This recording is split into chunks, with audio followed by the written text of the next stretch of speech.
This is 5 on your side at noon. Focused on you.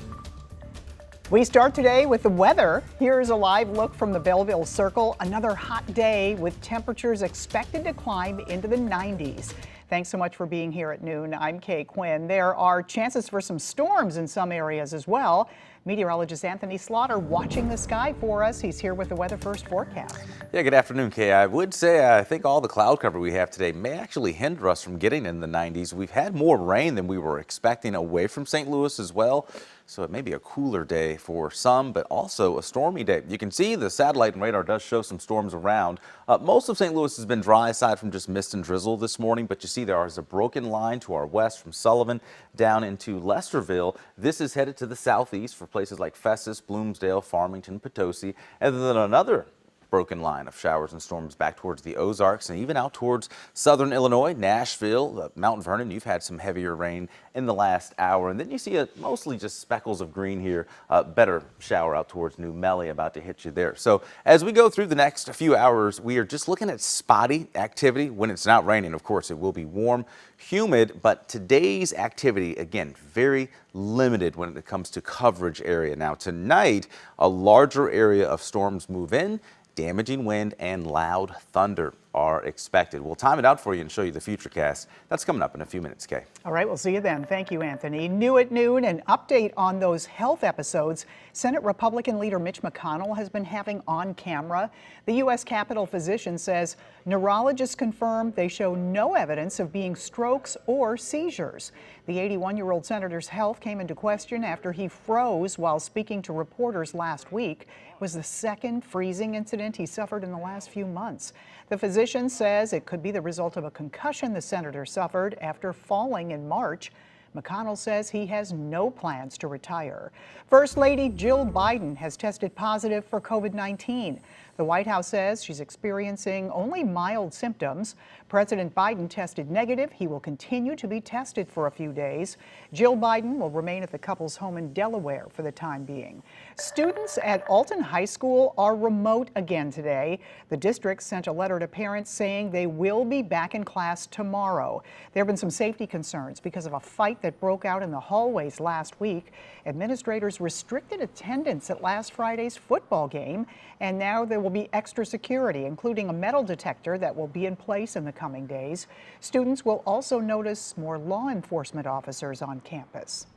Developing in the Metro East, police have a man in custody accused of killing a woman in Troy. We're told officers arrived to an apartment on Trenor this morning and found a man standing in the doorway with his hands up.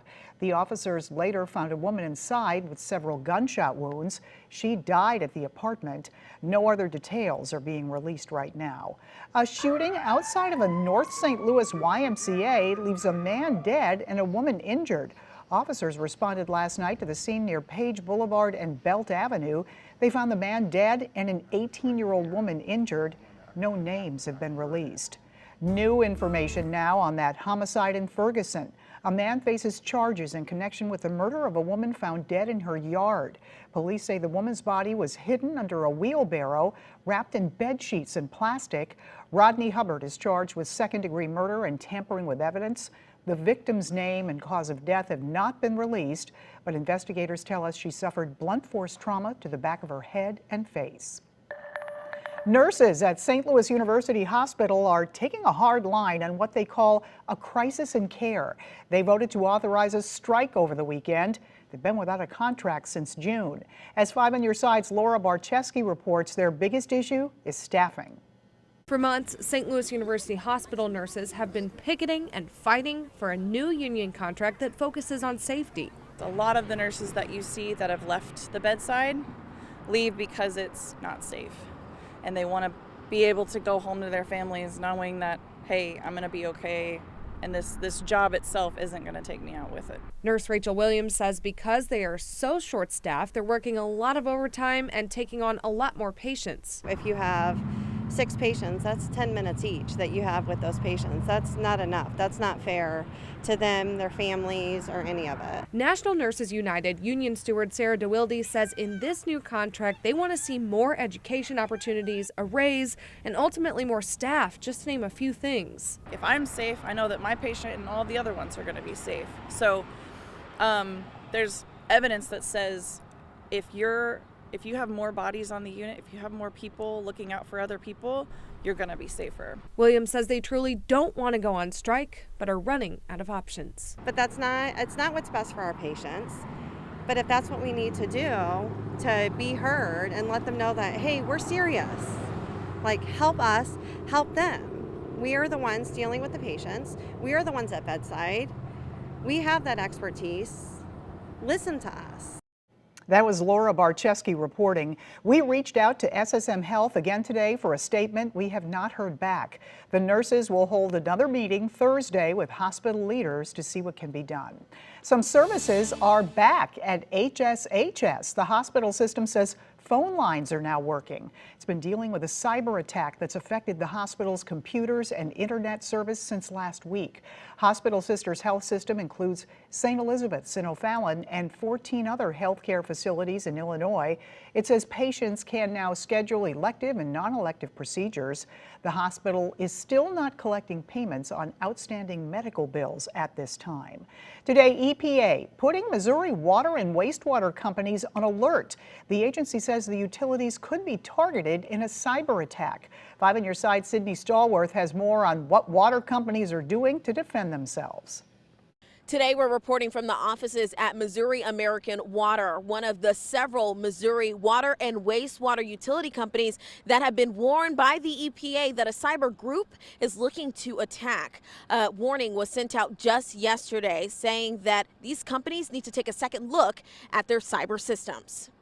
In a statewide warning, the EPA reports the group Volt Typhoon is planning the phishing attack and looking to steal information using pre-installed tools in utility company systems. The EPA says these companies should make sure their security software is up to date, and the Missouri Department of Natural Resources is echoing this warning. The department says companies should scan their networks for unusual IP addresses or other signs, block the IP addresses and the user agents that are listed in this statewide alert, and look for any unusual activity from computers accessing the system remotely. The Department of Natural Resources says these alerts aren't actually unusual. This is at least the third warning that has been sent out this year. Now, they say if you see any activity by the suspected group Volt Typhoon, you're asked to contact the FBI, and you can do so by using their Internet Crime Complaint Center. There's also a local way you can make a complaint. You can reach out to the Missouri Information Analysis Center at 866-362-6422. In Creve Coeur, I'm Sydney Stallworth, 5 on your side. It seems Americans are ready to fly. The biggest issue air passengers are dealing with as they set summertime records. Also ahead, the Rolling Stones ready to release new music. What we know about a new album.